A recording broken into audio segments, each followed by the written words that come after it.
नमस्कार मित्रों, फिर आपके सामने उपस्थित हूँ।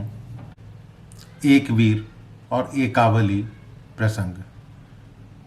हयों की हाथी वंश की आगे वंशावली कैसे चली, तो उसका भी एक प्रसंग है। एक समय एक वीर सुंदर वन में विचरण कर रहे थे। वहाँ पर नदी के किनारे एक रोती हुई कन्या मिली। तब एक वीर ने उस कन्या से उसके दुख का कारण पूछा। कहा, तुम अपना परिचय दो, तुम कौन हो, कहाँ से आई हो, गंधर्व अथवा देवताओं की कन्या तो नहीं हो, तुम अकेली यहाँ क्यों रो रही हो, अपने दुख का कारण बताओ। मैं इस भूमंडल का नरेश हूँ, तुम्हारे दुख को दूर करना मेरा कर्तव्य है। इस प्रकार एक वीर के कहने पर उस मधुभाषिणी कन्या ने बोला कि आपके राज्य से अलग एक रैभ्य नाम के राजा रहते हैं। उनकी स्त्री का नाम रुक्म रेखा है। उनके कोई संतान नहीं थी। तब राजा रैम्य ने पुत्रेष्टि यज्ञ करा और यज्ञ अग्नि से एक सर्वलक्षणा संपन्न सुंदर कन्या प्रकट हुई। तब होता ने राजा से कहा कि राजन, इस पुत्री को ले लो। भगवान विष्णु ने तुम्हें ये कन्या दी है और ये एकावली के नाम से प्रसिद्ध हो गई। दोनों राजा रानी ने उस कन्या को प्रसन्नतापूर्वक अपना लिया और मैं उसी राजा रैभ्य के मंत्री की कन्या यशोवती हूँ। मैं और एकावली एक ही उम्र की हैं।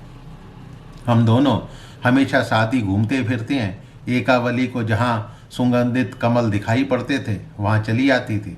कमलों से आसक्ति के कारण वो गंगा के तट पर निरंतर आती जाती रहती। एक बार मैं और एकावली खेलने में व्यस्त थे।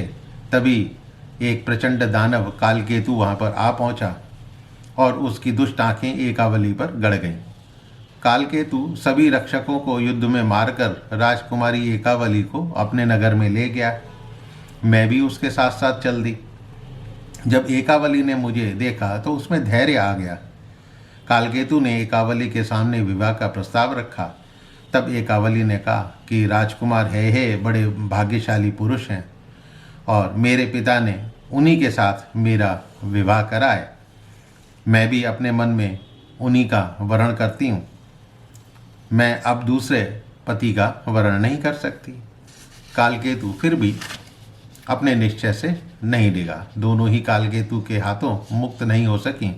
तब एक वीर ने आश्चर्य के साथ यशोवती से पूछा, लेकिन तुम उस दुराचारी कालकेतु के शिकंजे से मुक्त कैसे हो गई, यहाँ कैसे पहुँची? तब राजकुमारी का कथन है कि उसके पिता ने हेय के साथ कन्यादान करने की बात निश्चित कर ली थी। यानी एक वीर के साथ कन्यादान करने की बात निश्चित कर ली थी।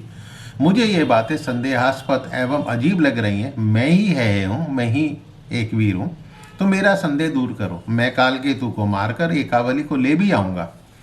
तब यशोवती बोलती है, राजन, मैं बचपन से ही जगदम्बा के बीज मंत्र का ध्यानपूर्वक जप करती थी और एक सिद्ध ब्राह्मण की कृपा से मुझे ये मंत्र प्राप्त हुआ था। जब मैंने उस बीज मंत्र को जपना प्रारंभ किया तो जगदम्बा का ध्यान करने लगी। समाधि लगाकर 1 महीने बैठी रही तो चंडिका ने मुझे प्रसन्न होकर दर्शन दिए और कहा, तुरंत गंगा के पावन तट पर जाओ। प्रधान नरेश है वहाँ पधारने वाले हैं। उनका नाम एक वीर है। मुनीश्वर दत्तात्रेय ने उन्हें मेरे बीज मंत्र का अभ्यास करवा दिया है। वो मन से मेरी उपासना में लगे रहते हैं। उन्हीं महामूर्ति भूपति के द्वारा तुम्हारा संकट दूर होगा। भगवती लक्ष्मी उनकी माता हैं। वो गंगा तट पर आकर तुम्हारे रक्षक बन जाएंगे। वो ही कालकेतु की मृत्यु का कारण बनेंगे और एकावली को बंधन मुक्त करेंगे। उन्हीं सुंदर राजकुमार के साथ एकावली के विवाह की व्यवस्था तुम करवा देना। इस प्रकार देवी स्वप्न में मुझे ये कहकर ओझल हो गई। मैंने तुरंत ये बात जब एकावली को बताई तो उसने मुझे यहाँ आने के लिए कह दिया और मैं तुरंत वहाँ से यहाँ चली आई। किसी ने मुझे रोका टोका भी नहीं। भगवती की कृपा से मुझे मार्ग की जानकारी तथा शीघ्र चलने की शक्ति प्राप्त हो गई। यही सब मेरे दुख का कारण है। ये सब बातें सुनकर एक वीर ने अपना संपूर्ण परिचय दिया और यशोवती से कहा कि मुझे कालकेतु तक पहुंचने का मार्ग दिखाओ। तो जहाँ तुम्हारी सुंदर सखी रहती है वहाँ मैं शीघ्र पहुँच सकूँ, ऐसी कुछ व्यवस्था करो। एक वीर की बात सुनकर यशोवती प्रसन्न होकर बोलती है, राजेंद्र, भगवती का बीज मंत्र सिद्धि प्रदान करने वाला है, तुम इसकी दीक्षा ले लो। तत्पश्चात मैं तुम्हें कालकेतु की नगरी तक ले चलती हूँ। अपनी विशाल सेना को भी साथ ले चलने के लिए तैयार हो जाइए, क्योंकि युद्ध होने की निश्चित संभावना है। उसी समय एक वीर ने मंत्र की दीक्षा ली। संयोगवश मुनि दत्तात्रेय भी वहां पहुंच गए थे। उन्होंने ही मंत्र की दीक्षा दी। मंत्र के प्रभाव से एक वीर को सब कुछ जानने की तथा सर्वत्र जाने की योग्यता प्राप्त हो गई। अपनी विशाल सेना तथा यशोवती के साथ एक वीर कालकेतु की नगरी के समीप पहुंच गया, तो उसे आते देखकर कालकेतु के दूत भय से घबरा गए। भय से चिल्लाते हुए कालकेतु के पास जा पहुंचे। कालकेतु कामवश मोहित होकर एकावली से तरह तरह से प्रार्थना कर रहा था। दूतों ने कहा, महाराज, यशोवती एक राजा तथा उसकी विशाल सेना लेकर यहाँ आ रही हैं। आप इस कमल नयनी को छोड़िए और देवपुत्र से युद्ध कीजिए। दूतों की बात सुनकर कालकेतु क्रोध से बेहोश हो गया। उसने राक्षसों से कहा, अस्त्र शस्त्र लेकर शत्रुओं से सामना करो। कालकेतु ने एकावली से पूछा, ये कौन आ रहा है? यदि ये तुम्हारे पिता हैं तो मैं उन्हें आदरपूर्वक यहाँ लेकर आता हूँ, मैं उनसे युद्ध नहीं करूँगा। यदि कोई दूसरा राजा होगा तो प्राण हर लिए जाएंगे। एकावली बोली, अभी तक किसी को भी नहीं मालूम कि मैं तुम्हारे बंधन में पड़ी हूँ। ना ये मेरे पिता हैं और ना मेरे भाई। ये कोई दूसरा ही महान पुरुष हो सकता है। किस प्रयोजन से आ रहा है मैं नहीं जानती। अभी बातें हो ही रही थी कि दूत फिर आ पहुंचे। बोले, महाराज, आप निश्चिंत कैसे बैठे हैं? शत्रु सेना निकट आ चुकी है। बात सुनकर कालकेतु एक रथ पर सवार होकर नगर से बाहर चल पड़ा। तभी एक वीर भी घोड़े पर सवार सामने आ खड़ा हुआ। भयंकर युद्ध के बाद एक गदा के प्रहार से एक वीर ने कालकेतु के प्राण ले लिए। बाकी राक्षस डर के मारे छिप गए। अब यशोवती ने सारा समाचार एकावली को सुनाया और कहा कि एक वीर के प्रयास से ही कालकेतु का मारा जाना संभव हुआ है। वो अत्यंत थक जाने के कारण द्वार पर ही खड़े हैं। तुम्हारे बारे में मैं विस्तार से उन्हें बता चुकी हूँ। तुम्हें देखने के लिए उत्सुक हैं और तुम पर अनुरक्त हैं, तो तुम उन्हें देखने की कृपा करो।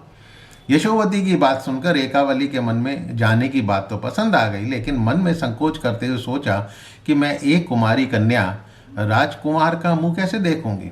इस चिंता में व्यस्त वो मैले वस्त्रों में ही पालकी पर बैठकर चल दी। ये देखकर राजकुमार एक वीर ने कहा कि राजकुमारी, दर्शन दो, मेरी आंखें तुम्हें देखने के लिए आकुल हैं। तब नीति की पूर्ण जानकार यशोवती ने राजकुमार से कहा, राजन, इसके पिता भी तुम्हें देखना चाहते हैं, किंतु कुछ समय प्रतीक्षा कर पहले इसको अपने पिता के पास पहुंचाने की व्यवस्था करो। इसके पिता ही वैवाहिक विधि संपन्न कर तुम्हारे साथ इसका विवाह कर देंगे। तब एक वीर ने यशोवती की बात मानकर यशोवती और एकावली को साथ लेकर राजा रैब्य के स्थान पर चल दिए। बहुत दिनों बाद राजा रैब्य का पुत्री से मिलन हुआ। यशोवती ने विस्तार से सारी बातें राजा को बताई। तब राजा रैब्य का एक वीर के साथ परस्पर परिचय और मिलन हुआ। शुभ मुहूर्त में विवाह का आयोजन कर अपनी कन्या एकावली को विदा कर दिया और यशोवती को भी उसके साथ भेज दिया। एक वीर और एकावली से एक पुत्र का जन्म हुआ जो कृतवीर्य के नाम से प्रसिद्ध हुआ। तो मित्रों, उम्मीद करता हूँ कि ये कथा आपको पसंद आई होगी। मैं चाहता हूँ कि आप मेरी कथा को अपने इष्ट मित्रों से शेयर कीजिए और मेरे चैनल को सब्सक्राइब कीजिए, ताकि आने वाली कथाओं के बारे में भी आपको पूर्व सूचना बड़े आराम से मिल सके। फिर मिलता हूँ किसी नई पौराणिक कथा के साथ। तब तक के लिए नमस्कार।